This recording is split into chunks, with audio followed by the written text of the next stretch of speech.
जय हिंद। Welcome back to R S R current affairs. आज है 28 जून 2026 और 28 जून 2026 से जितने भी महत्वपूर्ण करंट अफेयर्स बनते हैं उसमें से टॉप 5 करंट अफेयर्स लेकर आए जो एग्जाम के दृष्टिकोण से काफ़ी ज़्यादा भूमिका निभाता है। बस आपको अपने लिए ये सुबह का 15 से 20 मिनट समय निकालना है। यकीनन मानिए आप बहुत बेहतर हो जाएंगे और किसी भी एग्जाम में आप बेहतरीन करके आएंगे। तो 28 जून 2026 के करंट अफेयर्स और इससे जुड़े हुए महत्वपूर्ण फैक्ट्स भी हम लोग बात करेंगे। शुरू करने से पहले बता दें कि एक टॉपिक वाइज करंट अफेयर्स का एक सीरीज चला रहे हैं जिसमें आपको 2025 और 2026 के सभी महत्वपूर्ण सरकारी योजना पता चल जाएगा कि कौन सी सरकार के द्वारा कौन सी योजना चलाई गई है। उसके बाद आपको 2025 और 2026 के पुस्तक एवं उनके लेखक के बारे में बात की है। उसके बाद 2025 और 2026 के ऐप एंड पोर्टल पे बात की है। उसके बाद 2026 के स्पोर्ट्स से जुड़े हुए करंट अफेयर्स के बारे में बात की और 2026 का अवार्ड से जुड़ा हुआ करंट अफेयर्स बात किए। तो प्लीज़ यह जितना भी टॉपिक वाइज करंट अफेयर्स है इसे आप जरूर कंप्लीट कर ले। इस सब का फ़ायदा आपको एग्जाम में पता चलेगा। और बता दें कि एक वीकली करंट अफेयर्स का एक सीरीज चला रहे हैं जो आपको हमारे चैनल RSR हॉट ट्रिक पे मिल जाएगा। इस वीकली करंट अफेयर्स को जरूर देखें क्योंकि इसमें वैसा प्रश्न हम लेकर आते हैं जो एग्जाम में पूछने की ज़्यादा संभावना होती है और यह रिवीजन के तौर पे बेहतर साबित होगा। तो प्लीज़ इसे आप जरूर कंप्लीट करें।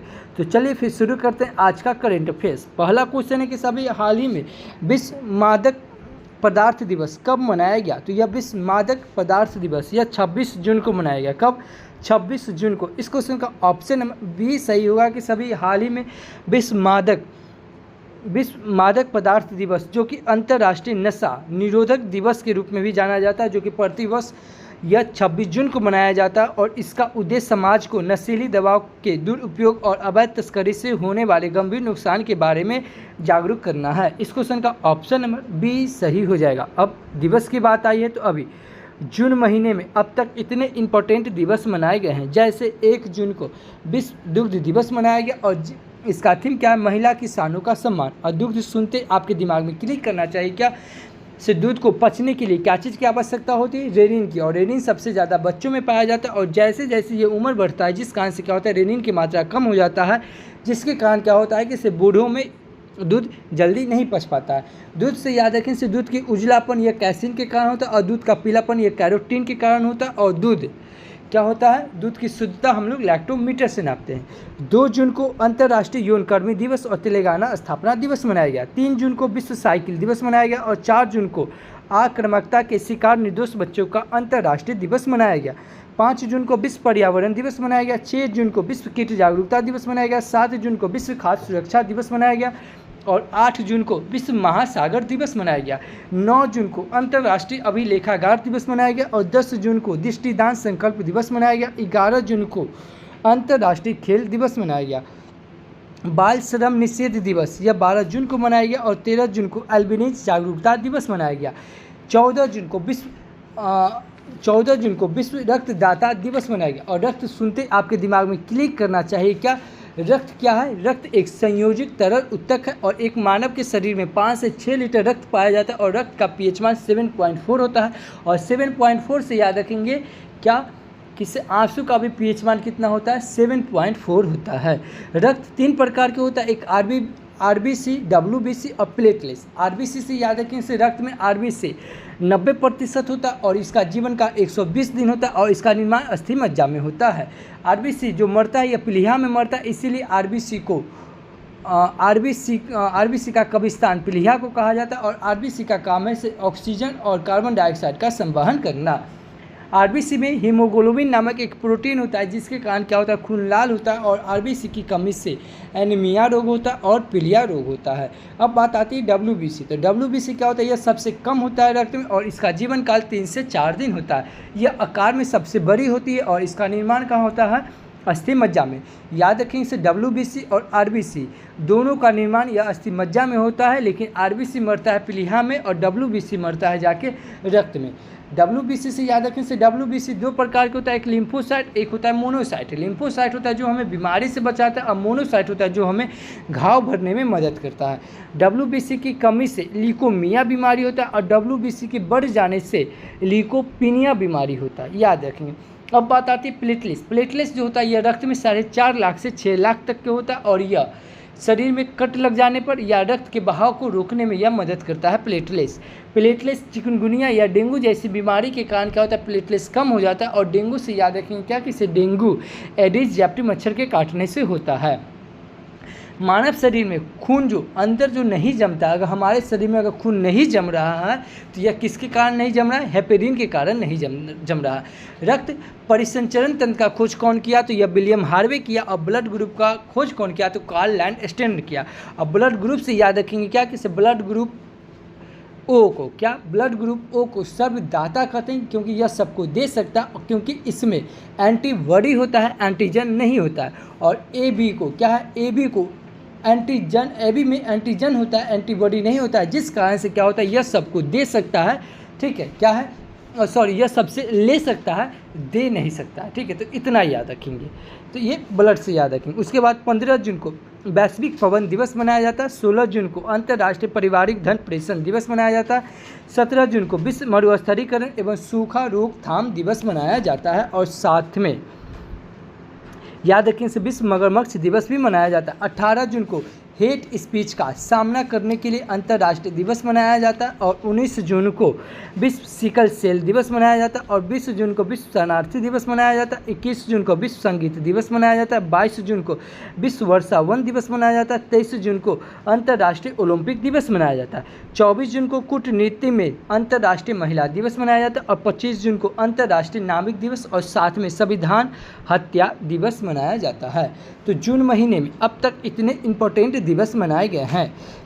अभी अगला क्वेश्चन है कि सभी हाल ही में वैतरी तमिलगम के तहत कौन सी सरकार थाईमानन थंगा मोथिरा थिट्टम पहल लॉन्च करेगा, तो यह तमिलनाडु सरकार करेगा। कौन करेगा, तमिलनाडु सरकार। इस क्वेश्चन का ऑप्शन नंबर सी सही होगा कि सभी हाल ही में वैतरी तमिलगम, क्या है, वैतरी तमिलगम के तहत अभी तमिलनाडु सरकार ने थाईमामन थंगा मोथिरा थिट्टम पहल की लॉन्च किया है। यानी कि इस योजना के उद्देश्य राज्य के सरकारी अस्पताल में सुरक्षित प्रसव को प्रोत्साहित करना, नवजात शिशु को पारंपरिक तरीके से सम्मानित करना और मातृ शिशु स्वास्थ्य को बढ़ावा देना है। यानी कि इस क्वेश्चन का ऑप्शन नंबर सी सही हो जाएगा। अब तमिलनाडु की बात आई है, यह है मैप में तमिलनाडु। तमिलनाडु के कैपिटल क्या हो जाएगा, चेन्नई। और चेन्नई सुनते आपके दिमाग में क्लिक करना चाहिए क्या, जो भारत और जापान के बीच जहाँ माता सैन्य अभ्यास होता है यह कहाँ हुआ है, चेन्नई में। और भारत और रूस के बीच जो इंदिरा सैन्य अभ्यास होता है यह कहाँ हुआ, यह भी चेन्नई में हुआ। याद रखेंगे क्या कि से तमिलनाडु के सीएम कौन है, सी जोसेफ विजय। और तमिलनाडु के गवर्नर कौन है, राजेंद्र अरलेकर। कौन है, राजेंद्र अरलेकर। लौंग के उत्पादन में सबसे अग्रणी राज्य कौन है, तो यह तमिलनाडु है। और भारत का सबसे दक्षिणी राज्य कौन है, तो यह तमिलनाडु है। जल्लीकट्टू, क्या है, जल्लीकट्टू महोत्सव कहाँ मनाया जाता है, यह तमिलनाडु में। और याद रखेंगे क्या कि इस तमिलनाडु में लोकसभा की सीट 39, राज्यसभा की सीट 18 और विधानसभा की सीट 234 है। पूरे देश में सर्वाधिक अगर रामसर स्थल देखा जाए तो रामसर साइट तमिलनाडु में है। और दूसरे नंबर पे सबसे ज़्यादा कहाँ है, यह उत्तर प्रदेश में है। अभी उत्तर प्रदेश ने राजकीय पशु घोषित किया है जिसका नाम क्या, नीलगिरी तहर। और तमिलनाडु ने फूल के उत्पादन में पहले स्थान पे है, ये याद रखेंगे। तमिलनाडु में वर्टिकल ब्रिज है। तमिलनाडु में कोलसेखरमपट्टनम में, जो कि भारत का दूसरे नंबर का सैटेलाइट लॉन्च पैड बनाया गया। और पहले नंबर का आंध्र प्रदेश के, जो कि श्रीहरिकोटा में है। आंध्र प्रदेश में कालकर मदुथरई टाइगर रिजर्व है, अन्नामलाई टाइगर रिजर्व और मधुमलाई टाइगर रिजर्व और सत्यमंगलम टाइगर रिजर्व है। टाइगर रिजर्व से याद रखें से भारत में अब तक टोटल टाइगर रिजर्व कितना है, तो भारत में अब तक टोटल 58 टाइगर रिजर्व। और 58 नंबर के कौन है, माधव है, जो कि मध्य प्रदेश का। और टाइगर रिजर्व सुनते आपके दिमाग में क्लिक करना चाहिए क्या, इससे टाइगर प्रोजेक्ट भारत में कब आया है, तो टाइगर प्रोजेक्ट भारत में 1973 में आया है। और ठीक एक साल ऊपर याद रखेंगे क्या, 1972 में। 1972 में क्या है, तो वन जीव संरक्षण अधिनियम और गिर सिंह परियोजना अधिनियम आया है। कब, 1972 में।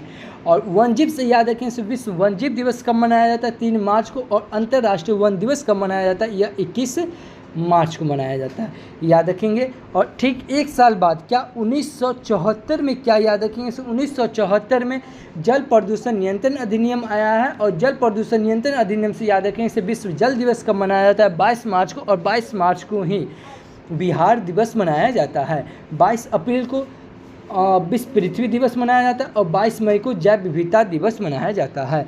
तमिलनाडु में नीलगिरी एलिफेंट रिजर्व है, कोयम्बटूर एलिफेंट रिजर्व है, अगस्ता मलाई elephant reserve, Assiri थल्लीपट्टूर elephant reserve है। एलिफेंट रिजर्व सुनते आपके दिमाग में क्लिक करना चाहिए क्या इससे भारत में एलिफेंट प्रोजेक्ट कब आया है?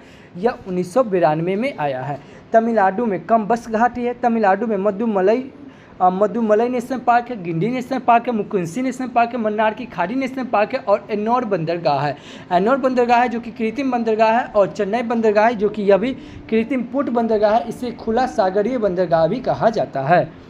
तमिलनाडु में रामनाथ स्वामी मंदिर है, मीनाक्षी मंदिर, महाबलीपुरम मंदिर है, सुंदेश्वर मंदिर है, कपालेश्वर मंदिर है, बृहदेश्वर मंदिर है और एरावत्सव मंदिर है। कहाँ? यह तमिलनाडु में। तमिलनाडु में टोडा जनजाति, बरगा जनजाति पाई जाती है और तमिलनाडु में पोंगम महोत्सव मनाया गया, थाई पोसम महोत्सव मनाया गया, पथाई पहल महोत्सव मनाया गया और चौथा अंतर्राष्ट्रीय पतंग महोत्सव यह तमिलनाडु में मनाया गया है। तमिलनाडु में अम्मू कलंगम योजना चलाया गया और भारत का पहला सबरिंगा पार्क कहाँ खुला है? यह तमिलनाडु में। तो इतना याद रखेंगे तमिलनाडु से।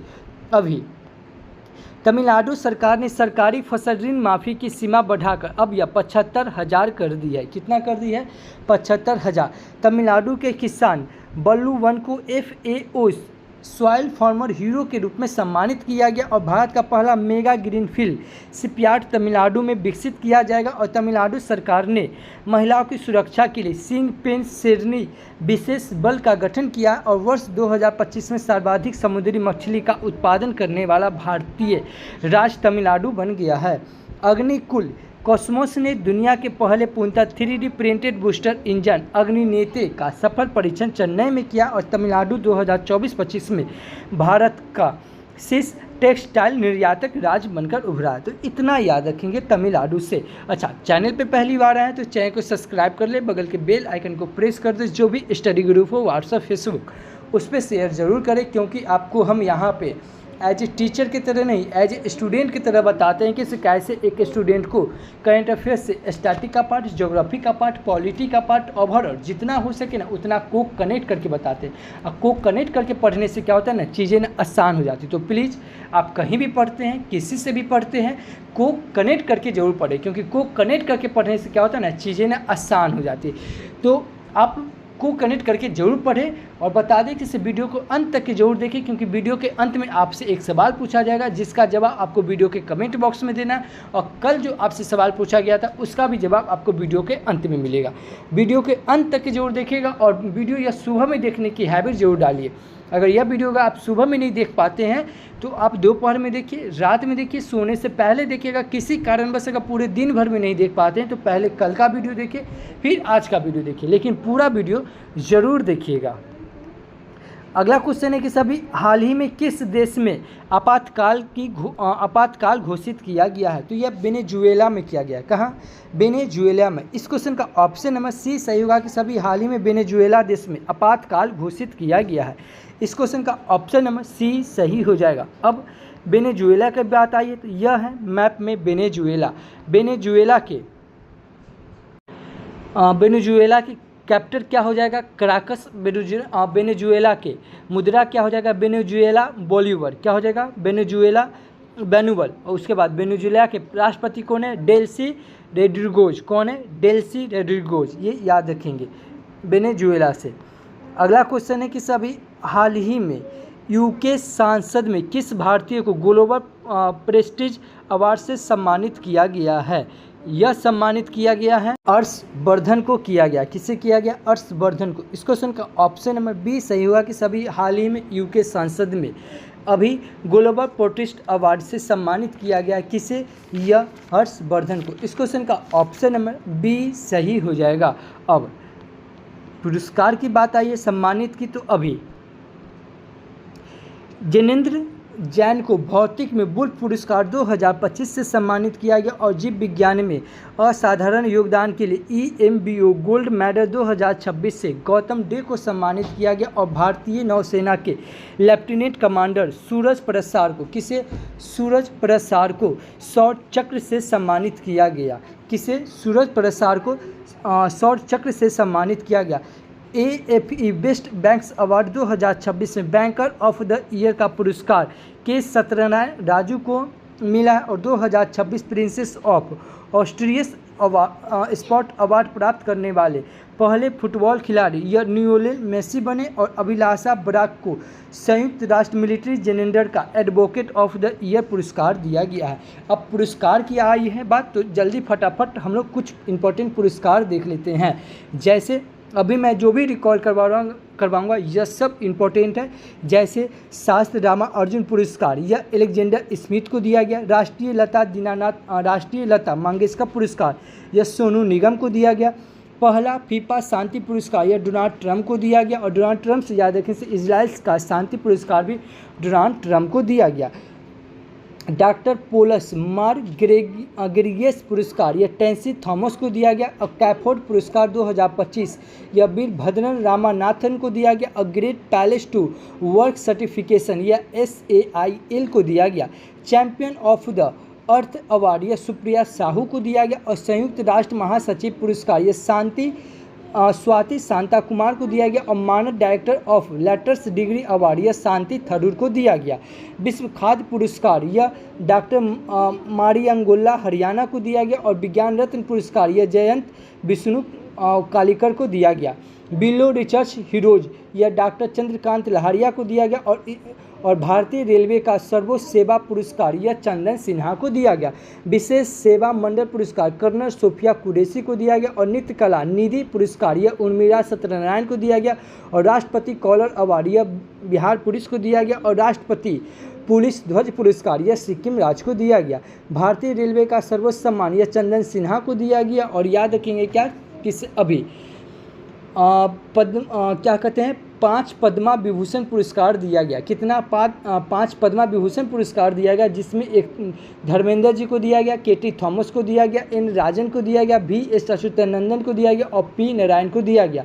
13 पद्मा भूषण पुरस्कार दिया गया, जिसमें मुख्य व्यक्ति का नाम याद रखेंगे। जैसे अलका याग्निक को दिया गया, भरत सिंह कैसियोरी को दिया गया, शत्रुघ्न सिन्हा को दिया गया, सुबू सोरेन को दिया गया, उदय कोटक को दिया गया और विजय अमृतराज को दिया गया।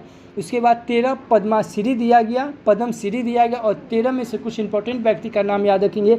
सबसे पहले रोहित शर्मा और सविता पूर्णिया को यह पद्मश्री दिया गया। उसके बाद हरमनप्रीत कौर को दिया गया, बिस्वा बंधु को दिया गया, भरत सिंह भारती को दिया गया और गोपाल को दिया गया। इतना याद रखेंगे पुरस्कार से। कुछ और इंपॉर्टेंट पुरस्कार देखते हैं, जैसे ग्लोबल टीचर अवार्ड यह रॉबल नागी को दिया गया। इसे आप अंडरलाइन कर लीजिए, कहीं नोट कर लीजिए, क्योंकि यह आगामी एग्जाम में पूछा जाएगा तो पूछा जाएगा। ठीक है, ग्लोबल टीचर अवार्ड यह रावल नागी को दिया गया। लोकमान्य तिलक अवार्ड नितिन गडकरी को दिया गया। चंद्रशेखर सरस्वती अवार्ड S जयशंकर को दिया गया। दादा साहब फाल्के पुरस्कार 2026 आनंद बलराज को दिया गया और यही 2025 में मोहन लाल को दिया गया। दीनानाथ मंगेशकर पुरस्कार यह सत्यमंगलम बिरला को दिया गया। और सुभाष चंद्र बोस आपदा प्रबंधन पुरस्कार यह एक व्यक्तिगत देखा जाए तो यह सीता साल्के को दिया गया और यह एक संस्था को देखा जाए तो यह सिक्किम राज्य को दिया गया। रेमन मैक्सेस पुरस्कार यह एजुकेट गर्ल्स को दिया गया। और प्रेसिडेंशियल मेडल ऑफ फ्रीडम पुरस्कार यह लियोनेल मेसी को दिया गया। और 60वां ज्ञानपीठ पुरस्कार R बेरामुथु को दिया गया। और 59वां ज्ञानपीठ पुरस्कार विनोद शुक्ला को दिया गया।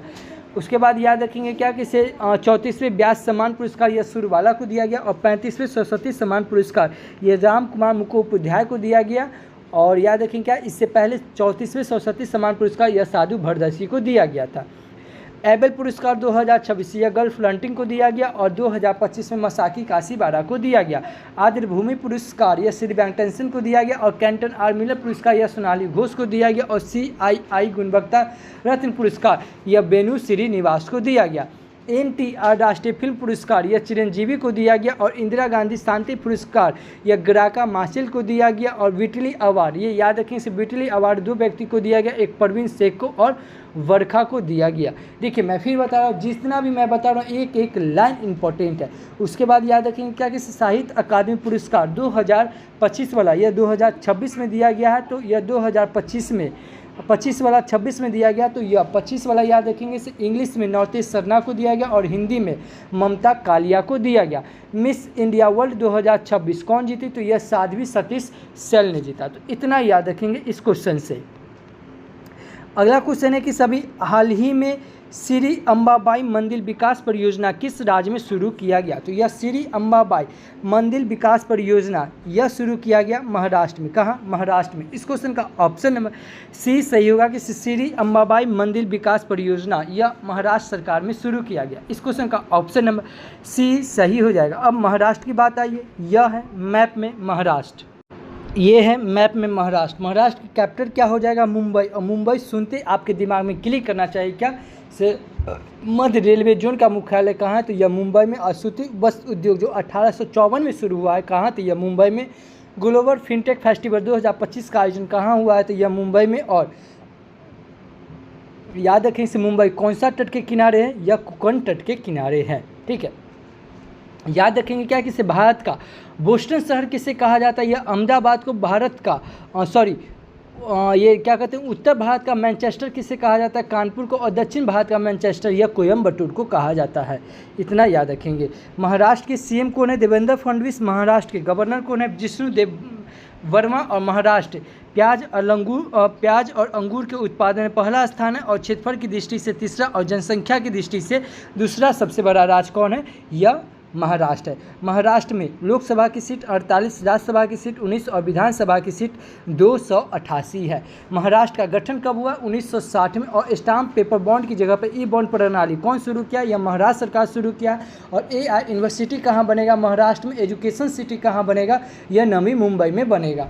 महाराष्ट्र में मेलघाट टाइगर रिजर्व है, Pench tiger reserve, Tadoba Andhari tiger reserve, Sahyadri tiger reserve, Navegaon tiger reserve और बोर टाइगर रिजर्व है।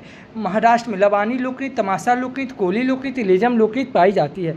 महाराष्ट्र में लोनार झील और शिव सागर झील है। महाराष्ट्र में संजय नेशनल पार्क है, गोगामल नेशनल पार्क है, चंदोरी नेशनल पार्क है और तंसा नेशनल पार्क है। महाराष्ट्र में मुंबई बंदरगाह है जो कि सबसे बड़ा बंदरगाह और इसे प्राकृतिक पोर्ट बंदरगाह भी कहा जाता है। अभी महाराष्ट्र सरकार के द्वारा पिंक ई रिक्शा योजना, लड़का भाव योजना, मुख्यमंत्री युवा काज प्रशिक्षण योजना और संपर्क 4.0 योजना चलाया गया है। गाय को राजमाता घोषित किया गया और गणेश उत्सव को राज्य उत्सव में यह बदला गया। उसके बाद 3 लैंग्वेज पॉलिसी कौन लाया? तो यह महाराष्ट्र सरकार ने लाया था। और पहला एजुकेशन सिटी कौन बनेगा? तो महाराष्ट्र बनेगा। और आदि शक्ति अभियान कहाँ शुरू किया गया? यह महाराष्ट्र में शुरू किया गया। भारत का पहला अंडर वाटर म्यूजियम महाराष्ट्र के INS गुलदार में बनाया जाएगा। और खेलो इंडिया यूथ गेम में पहले स्थान पे कौन रहा? महाराष्ट्र। और इसका आयोजन कहाँ हुआ था? बिहार। और इसमें बिहार का स्थान क्या था? तो यह 15वां था।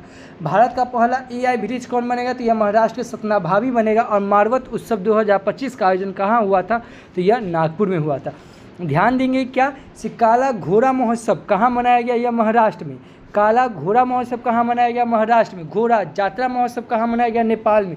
डोल जात्रा महोत्सव कहाँ मनाया गया? असम में। और जात्रा महोत्सव कहाँ मनाया गया? यह त्रिपुरा में। आरोग्य मेला 2026 का आयोजन यह महाराष्ट्र में हुआ। और हट्टी रिसाला महोत्सव यह महाराष्ट्र में मनाया गया। और साझा शक्ति अभ्यास क्या है?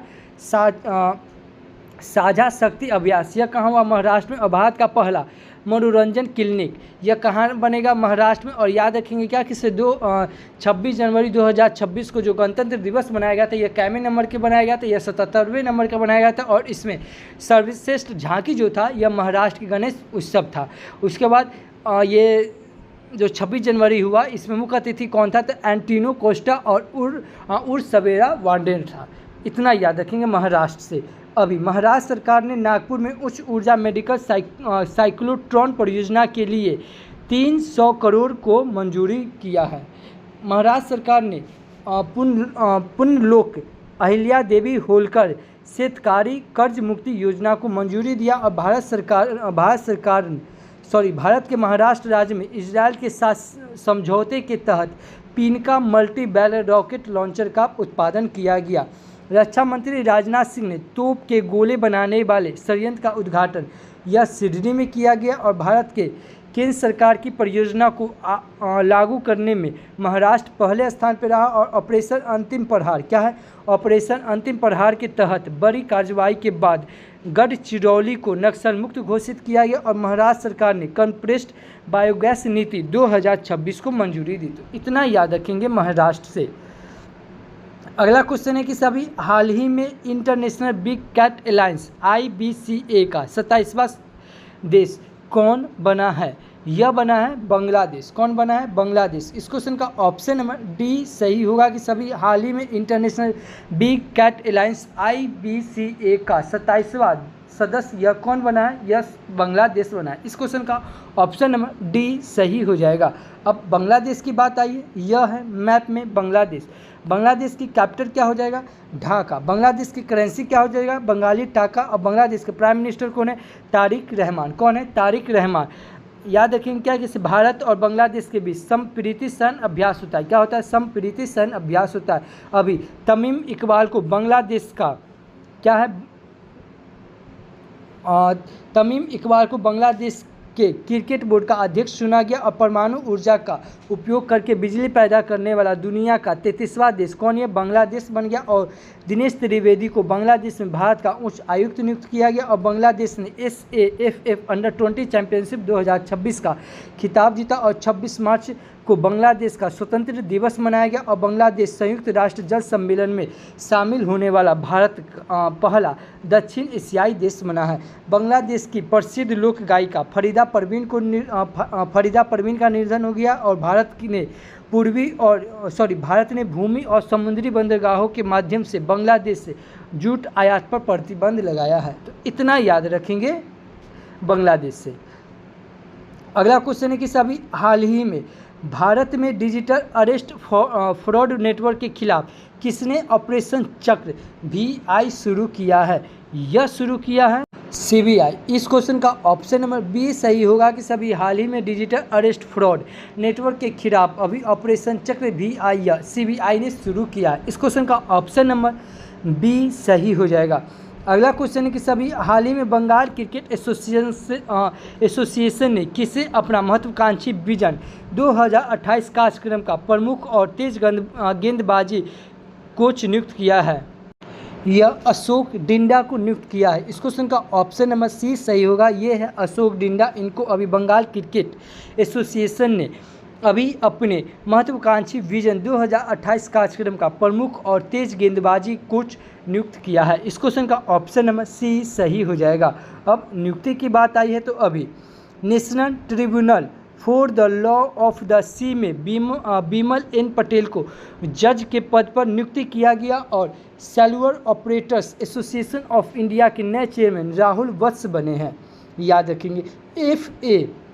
FATF के नए उपाध्यक्ष विवेक अग्रवाल बने। और राष्ट्रीय जांच एजेंसी NIA के महानिदेशक सुंदर राजपी को नियुक्त किया गया। और राष्ट्रीय सांख्यिकी आयोग का अध्यक्ष सैबल चट्टोपाध्याय को नियुक्त किया गया। और श्रम आंकड़ों पर उच्च स्तरीय तकनीकी विशेष समिति के अध्यक्ष अलक N शर्मा को नियुक्त किया गया।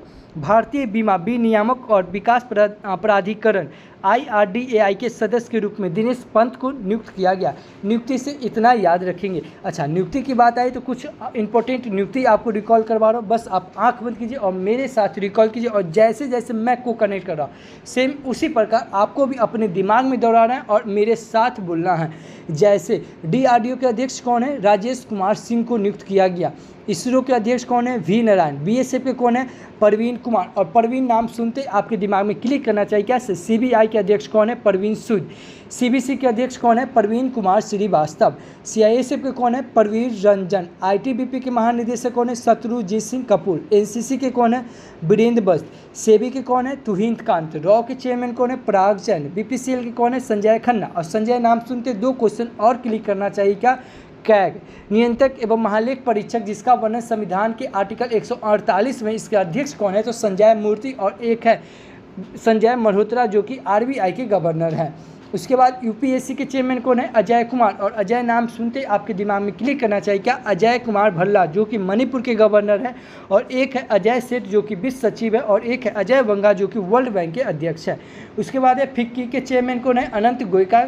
ठीक है। उसके बाद 16वां फाइनेंशियल कमीशन आयोग कौन है? तो अरविंद परघड़िया। इलेक्शन आयोग कौन है? तो ज्ञानेश कुमार। और याद रखेंगे क्या? यूनेस्को के महानिदेशक कौन है? तो खालिद एल ईरानी। ये है खालिद एल ईरानी। एक है खालिद जामिल जो कि भारतीय फुटबॉल टीम कोच के अध्यक्ष है। ICC के चेयरमैन कौन है? जैसा। और जैसा से याद रखिए आइकन ऑफ एक्सीलेंस पुरस्कार किसे दिया गया? तो यह जैसा को दिया गया। BCCI के चेयरमैन कौन है? तो मिथुन मिन्हास। और ACC के कौन है? मोहसिन नकवी। कौन है? मोहसिन नकवी। नीति आयोग के चेयरमैन कौन है? तो नीति आयोग के चेयरमैन हमेशा वर्तमान के प्रधानमंत्री होते हैं और वर्तमान के प्रधानमंत्री हैं नरेंद्र मोदी। तो नीति आयोग के चेयरमैन कौन है? नरेंद्र मोदी। याद रखेंगे क्या कि नीति आयोग के द्वारा अभी एक संपूर्णता अभियान 2.0 चलाया गया है और नीति आयोग के उप चेयरमैन और सीईओ दोनों बदल दिए गए हैं। तो नीति आयोग के उप चेयरमैन कौन है? अशोक कुमार लहारिया और नीति आयोग के सीईओ कौन है? निधि छिबर। परमाणु ऊर्जा नियामक बोर्ड के अध्यक्ष कौन है? AK बालसुब्रमण्यम और राष्ट्रीय जांच एजेंसी NIA के महानिदेशक कौन है? तो राकेश अग्रवाल। कैबिनेट सचिव कौन है? तो TB सोमनाथ और CDS कौन है? CDS यानी कि चीफ ऑफ डिफेंस स्टाफ कौन है? तो NS राजा सुब्रमण्यम। थल सेना के अध्यक्ष कौन है? तो उपेंद्र द्विवेदी। वायुसेना के अध्यक्ष कौन है? तो अमरप्रीत सिंह। और नौसेना के अध्यक्ष कौन है? तो कृष्णा स्वामीनाथन। कौन है? कृष्णा स्वामीनाथन। FBI के निदेशक कौन है? तो काश पटेल। रेलवे के CEO कौन है? तो सतीश कुमार। अटॉर्नी जनरल महानवादी कौन है जिसका वर्णन संविधान के आर्टिकल 76 में है? R वेंकट रमनी। कौन है? R वेंकट रमनी। विक्रम साराभाई स्पेस सेंटर के अध्यक्ष कौन है? तो राजा राजन। CRPF के महानिदेशक कौन है? तो ज्ञानेश प्रताप सिंह। और UIDA के CEO कौन है? तो भुवनेश्वर कुमार। और CBSE के अध्यक्ष कौन है? तो लोखंडे प्रशांत सीताराम। कौन है? CBSE के अध्यक्ष कौन है? लोखंडे प्रशांत सीताराम। AFI क्या है? AFI यानी कि भारतीय एथलेटिक महासंघ के अध्यक्ष कौन है? तो बहादुर सिंह सग्गू। इतना याद रखेंगे नियुक्ति से। अगेन मैं फिर बता रहा हूँ, जिस प्रकार मैं को कनेक्ट कर रहा हूँ पूरे यूट्यूब पर आपको ऐसे कोई नहीं मिलता है जो आपको को कनेक्ट करेगा। सब आएंगे वन लाइनर के फॉर्मेट पढ़ाएंगे और निकल जाएंगे, लेकिन आपको हमेशा एज ए टीचर की तरह नहीं, एज ए स्टूडेंट की तरह सोचना है। और एक स्टूडेंट को 5 से 6 सब्जेक्ट अपने दिमाग में रखना पड़ता है। अगला क्वेश्चन कि सभी हाल ही में हेमिस फेस्टिवल 2026 का 26 किस स्थान पे शुरू हुआ है? तो यह लद्दाख में शुरू हुआ है। कहाँ? लद्दाख में। इस क्वेश्चन का ऑप्शन नंबर बी सही होगा कि सभी हेमिस फेस्टिवल 2026 का यह शुरू हुआ है यह लद्दाख में। इस क्वेश्चन का ऑप्शन नंबर बी सही हो जाएगा। अब लद्दाख की बात आई है तो अभी खेलो इंडिया विंटर गेम्स 2025 में पदक तालिका में पहले स्थान पे कौन रहा? तो यह लद्दाख रहा। पैंगोंग झील कहाँ है? तो लद्दाख में। लद्दाख में पुंगा घाटी, सुरू घाटी, नुरवा घाटी, मुरवा घाटी, यांगयाप घाटी और साल्ट लेक कहाँ है? यह लद्दाख में। लद्दाख में सॉडिल लोकनृत्य पाई जाती है। लद्दाख में हेमिस नेशनल पार्क है और लद्दाख में निम्मू बाजमू बांध है जो कि सिंधु नदी के तट पे है। और चांगपा जनजाति कहाँ पाई जाती है? लद्दाख में। लद्दाख में याद रखेंगे क्या कि लोसार महोत्सव, हेनिस महोत्सव, खुमारी महोत्सव और जास्कर महोत्सव सुरू समर फेस्टिवल 2025 का आयोजन कहाँ हुआ? यह लद्दाख में हुआ। और स्पुतिक गुस्तौर यह कहाँ है? लद्दाख में। लद्दाख में देखिए याद रखें लोसार क्या है? लोसार महोत्सव कहाँ होता है? यह लद्दाख में। लेकिन इस बार लोसार महोत्सव कहाँ मनाया गया? हिमाचल प्रदेश में। और एक होता है लोसांग। क्या होता है? लोसांग। लोसांग कहाँ? जो कि यह सिक्किम में मनाया गया। तो इतना याद रखेंगे लद्दाख से। अभी भारत का पहला भूतापीय ऊर्जा प्रोजेक्ट यह कहाँ शुरू किया गया? लद्दाख में। भारतीय सेना ने लद्दाख में ऑपरेशन नेत्र 1.0 आयोजित किया और लद्दाख में 5 नए जिले की अधिसूचना जारी की गई।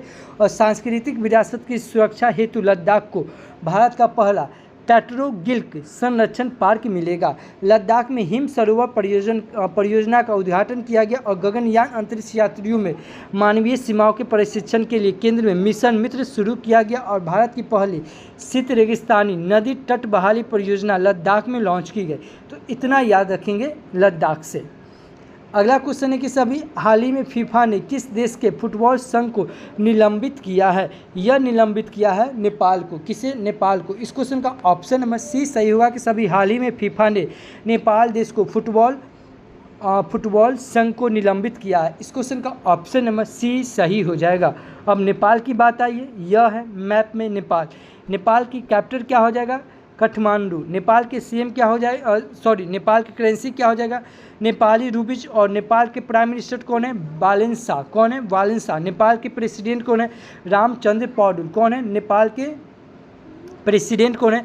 रामचंद्र पौडुल। भारत और नेपाल के बीच कौन सा सैन्य अभ्यास होता है? सूर्य किरण सैन्य अभ्यास होता है।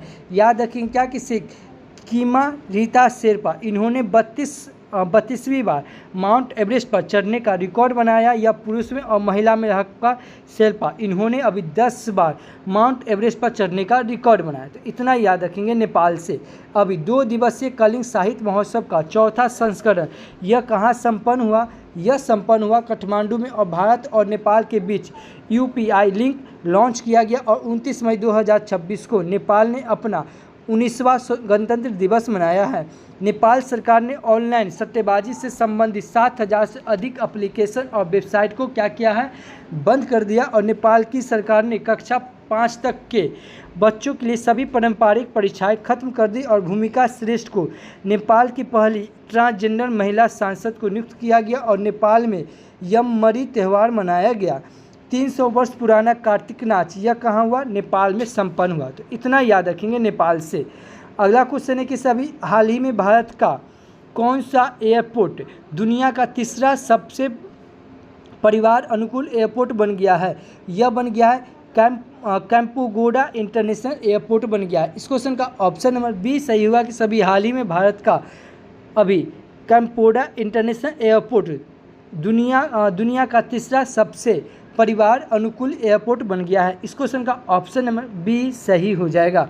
आज के लिए आपका क्वेश्चन किससे? अभी हाल ही में ULLAS पहल के तहत भारत का 6वां पूर्ण साक्षर राज्य कौन बन गया? तो यह उत्तराखंड बन गया। इस क्वेश्चन का ऑप्शन नंबर बी सही था। अगर इस वीडियो का अगर PDF फाइल चाहिए तो आप हमारे Telegram channel RSR current affairs search करके जुड़ सकते हैं या इस QR कोड को स्कैन करके जुड़ सकते हैं।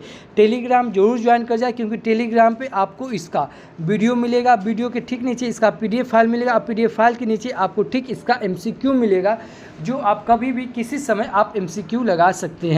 तो प्लीज़ टेलीग्राम जरूर ज्वाइन कर जाएं और एक छोटा सा कमेंट करके बताएं कि यह वीडियो आपको कैसा लगा। तो thank you for watching this video. जय हिंद।